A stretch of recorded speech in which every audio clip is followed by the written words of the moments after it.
douleur. Sion, Sion, ville des veuves douloureuses, les hommes, sur nous deux, dans leur haine ont jeté funèbre floraison de roses ténébreuses, leur malédiction aux royales cités. Une voix a crié parmi le grand silence. Le cri de ta douleur est monté jusqu'à moi. Voici qu'il se prolonge encore et qu'il s'élance dans le ciel, et le ciel est livide d'effroi. J'entends pleurer Rachel au fond des solitudes. Les prophètes ardents amènent au désert. Les rois vaincus et les tremblantes multitudes des empires soumis aux couronnes de fer. J'entends la voix de la montagne et de la plaine. Elle sanglote sur la campagne sans bruit.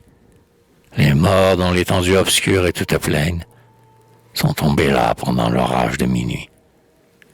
Je vois les cavaliers sanglants de la victoire et les durs souverains à la tiare d'or sur les suppliciés tendant leurs mains d'ivoire, signe de la justice et symbole de mort.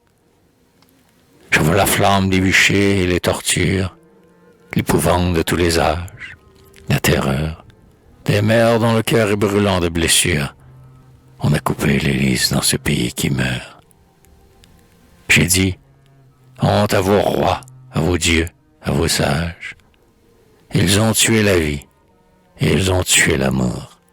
Et maintenant leurs yeux cherchent sur les rivages le Rédempteur dont ils attendent le retour.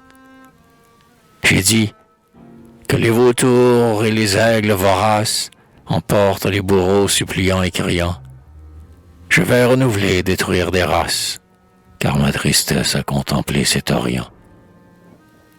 Ma voix a répondu parmi le deuil et l'ombre, au cri de la douleur de ces désespérés, au cri de la douleur de leurs rêves sans nombre, qui montaient jusqu'à moi de leur corps déchiré.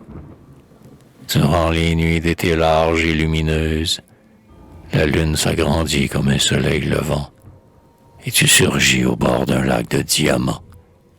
Sion, Sion, ville des veuves douloureuses.